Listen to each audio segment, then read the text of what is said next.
This channel does not promote any violent, harmful, or illegal activities. All content provided by this channel is meant for an education purpose only.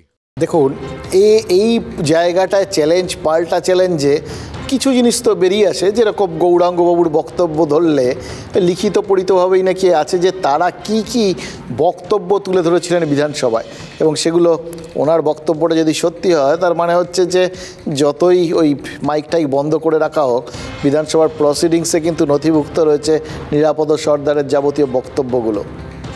এরপর এতগুলোর পর মানে তাদের বক্তব্য তো ultimately তাই, তারা এতদিন ধরে চিৎকার করেছেন, এতদিন ধরে এইভাবে গোটা বিষয়টাকে তুলে ধরার কথা বলেছেন, এরপরে তো তৃণমূলের না জানার কথা নয়। এরপর এরকমভাবে তাদের উল্টো চ্যালেঞ্জ করার কোনো যৌক্তিকতা নেই। আর এই তৃণমূলের না জানার তত্ত্বকে কিন্তু শুধু বামেরা নয়, চ্যালেঞ্জ করছেন সন্দেশখালীর মানুষও। সন্দেশখালীর বের মজুরের আদিবাসী পাড়ার মানুষের অভিযোগ, সন্দেশখালী থানা, পুলিশ সুপারের অফিস, মহকুমা শাসকের কার্যালয়, রাজভবন, এমনকি নবান্ন পর্যন্ত সবাই নাকি জানতো এলাকায় কি হচ্ছে, জানতো সবাই, কিন্তু কেউ কিচ্ছু নাকি করেনি। এবং তাদের অভিযোগ যে শেখ শাহজাহান, তার ভাই সিরাজ বা অজিত মাইতি, শঙ্কর সর্দারের মতো ওই শাহজাহানের ডান বা হাত যারা আছে আর কি, কীভাবে তারা এলাকায় একের পর এক জমি দখল করেছে, অত্যাচার চালিয়েছে। এবং সে কথা তারা স্থানীয় থানা থেকে শুরু করে যাবতীয় জায়গায়, রাজ্য প্রশাসনের সদর দফতর, রাজভবন, সব জায়গায় সবার কানে নাকি তুলেছিলেন। এবার এই মানুষগুলোর কথা একজন তো না, অনেক মানুষ, তাদের কথাগুলো যদি সত্যি হয়, বের মজুরের মানুষ, তাহলে কেউ কিছু জানতেন না, এই তত্ত্বটা কি সত্যি ধোপে টিকবে? বিয়ালারও আপত্তি করলে বিয়ালারও অবস্থা কাইল করে দেবে। কোথাকার বিয়ালারও? আমি বিয়ালারও, আমি যা বলবো তাই করতে হবে। বসে থেকে সিরাজ, তার বাইক বাহিনী। ইনি বেরমজুরের তৃণমূল কংগ্রেস নেতা। নিজের দলের একাংশের লুটোতরাজ নিয়ে মুখ খুলেছেন আজ। সন্দেশখালী জনতা যে সন্ত্রাসের কথা বলছে তা কেন এতদিন কেউ জানতে পারেনি প্রশ্ন তুলছে খোদ শাসকই। এই যে ওরা তো শেখ শাহজাহানের বিরুদ্ধে বারবার করে অভিযোগ করেছিল, কিন্তু এতদিন আমি ওদের একটা বাইটেও শুনিনি। ওরা যা বলেছে সব শিবু উত্তমের বিরুদ্ধে বলেছে, মানে শেখ শাহজাহানের বিরুদ্ধে কোনো অভিযোগ করেনি। তো অভিযোগ শোনা যায়নি নাকি অভিযোগগুলো চাপা পড়েছে রাজনীতির লাভ ক্ষতিতে? নেতাদের কথা আর নথির লেখায় ফারাক ফুটে উঠছে। সত্যি মিথ্যের মিশ্রণ তৈরি হচ্ছে সন্দেশখালীর নোনা জলে। 2023 অক্টোবর বসিরহাট পুলিশ সুপারকে চিঠিটি লিখেছিলেন চঞ্চলা সর্দার নামে এক গ্রামবাসী। চিঠিতে স্পষ্ট অভিযোগ, জোর করে জমি কেড়ে নিয়েছে শেখ সিরাজউদ্দিন, অজিত মাইতিরা।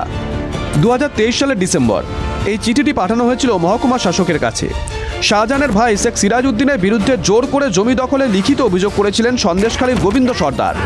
শুধু পুলিশ সুপার বা মহকুমা শাসকই নয়, নথি বলছে অভিযোগ জানানো হয়েছে আরও উচ্চ স্তরেও। এখানেই শেষ নয়। সূত্র বলছে 2020 সালে জানুয়ারি মাসে বেরমজুরে ভুয়ো দলিল তৈরি করে আদিবাসীদের জমি দখলের অভিযোগের তদন্তের নির্দেশ দিয়েছিলেন তৎকালীন ভূমি ও ভূমি রাজস্ব দপ্তরের প্রধান সচিব মনোজ পান্ত। আদালতেও রাজ্য বলছে 40টির বেশি অভিযোগ হয়েছে গত কয়েক বছরে। অভিযোগের ভিত্তিতে পদক্ষেপও হয়েছে, কিন্তু কোনো এক অজানা কারণে সব পদক্ষেপ থেকেই বাদ গেছে শাহজাহান ও তার সাঙ্গপাঙ্গরা। গত বছরের জুলাইয়ে আদিবাসী বর্গাদারদের জমি জোর করে দখল সংক্রান্ত অভিযোগের তদন্তের নির্দেশ দিয়েছিলেন বসিরহাটের মহকুমা শাসক। মহকুমা শাসকের নির্দেশে শেখ সিরাজউদ্দিন, অজিত মাইতি, শঙ্কর সর্দারাই ছিলেন কাঠগড়ায়। সিরাজ ডাক্তার তো আমাকে ডেকেছে, নিয়ে গিয়ে ডেকে নিয়ে আমাকে এখান থেকে তুলে নিয়ে চলে গেছে। আপনি দেবেন্দ্রনাথ সরকারের নামে সই করো, আর তোমার নাম দেবেন সর্দার বলে সই করো। বিনিময়ে কিছু দেয়নি? 1000 টাকা দিয়েছিল সই করার জন্য। 10,000 টাকা দিয়েছিল। হ্যাঁ। এই নথি তো বলছে পুলিশ প্রশাসনের কাছে এখানকার বাসিন্দারা একেবারে সুনির্দিষ্ট অভিযোগ করে জানিয়েছিলেন যে শেখ শাহজাহানের বাহিনী ত্রাস চালাচ্ছে এখানে। কেমন করে সন্ত্রাস কায়েম হতো একদা তেভাগা আন্দোলনের ভূমিতে? কেউ আজ মুখ খুলছেন, কেউ এখনো ভয়ে কাটা। এই সমস্ত জায়গা জমি জায়গা নিয়েছে, শুনুন, যে বিয়ালার অফিসে মস্তান বাহিনী নিয়ে সাদের ভাইকে ভোটটা দিয়েছি, টিএমসি থেকে ভোটটা দিয়েছি আমরা, এটা বাস্তব জিনিস। কিন্তু তারপরে কি দেখলাম, একের পর এক যে অত্যাচার, নৈরাজ্য। কখনো অবাক লাগেনি যে এইভাবে একের পর এক জমি কি করে চলে যাচ্ছে?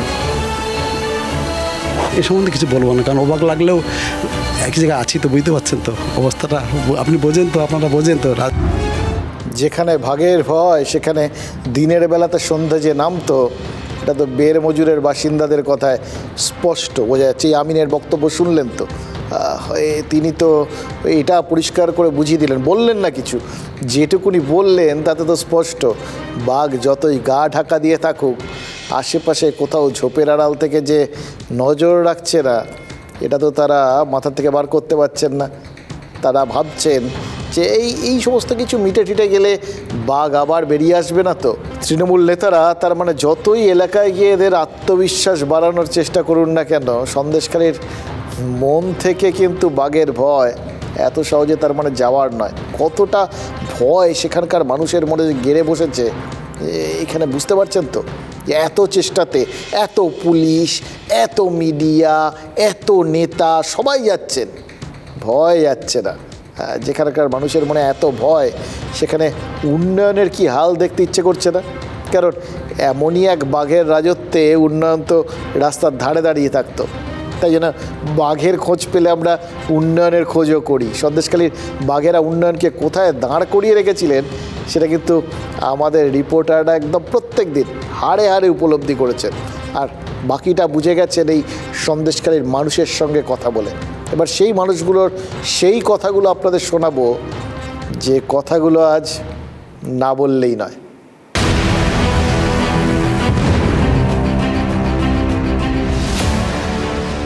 সে ছোটোবেলায় পড়েছিলাম, মনে পড়ছে জানেন তো, water water everywhere but not a drop to drink. চারপাশে জল, জলরাশি, কিন্তু খাওয়ার উপায় নেই। এই দেখুন সুন্দরবনের এই অঞ্চলটা, সন্দেশখালীর এই খালপাড়া, চারপাশে জল রয়েছে, বিভিন্ন রকম জল, অথচ খাবার একটুখানি জল পাওয়ার জন্য কি প্রাণান্তকর পরিশ্রম করতে হয় এই সন্দেশখালীর খালপাড়ার মানুষকে।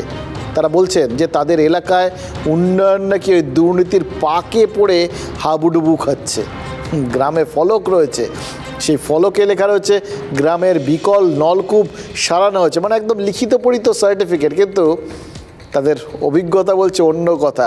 সেই সারানো নলকূপ দিয়ে জল পড়ে না, তাই জন্য খালপাড়ার বাসিন্দাদের রোজ পানীয় জলের জন্য নদী পারাপার করতে হয়, অন্য জায়গায় গিয়ে খাবার জল নিয়ে আসতে হয়। নলকূপ সারানো হয়েছে বলে স্থানীয় পঞ্চায়েত বা নেতারা যতই দাবি করুন, খালপাড়ার মানুষ বলছেন তাদের ওই দক্ষিণ 24 পরগনার রাধানগরী ভরসা, আর সেই জন্য কখনো বিভিন্ন রকমভাবে তারা নদী পার হন একটু একটু খাবার জল আনার জন্য। আমরা উত্তর 24 পরগনা বাসিন্দা, আমাদের জলের অনেক বছর ধরেই সমস্যা, 5 বছর ধরে জলের সমস্যা। আমরা উত্তর 24 পরগনা থেকে দক্ষিণ 24 পরগনায় নদী পার হয়ে জল আনতে যাই দুর্গা মণ্ডপ, আর আমরা যাই রাধানগর পার। রাধানগর জলের খুব সমস্যা, জলের আমাদের নদী পার হয়ে জল আনতে যেতে হয়। 4-5 কিলোমিটার দূর। কিভাবে যান? নদী পার হয়ে যেতে হয়। ভারী কলসি বোতল নিয়ে অনেক কষ্ট হবে, হাতে ঝুলিয়ে নিয়ে। যখন ভাটা সেই সময় যেতে হয়, না হয় নইলে আছে যখন জোয়ার থাকে তখন তো আমরা যেতে পারি না।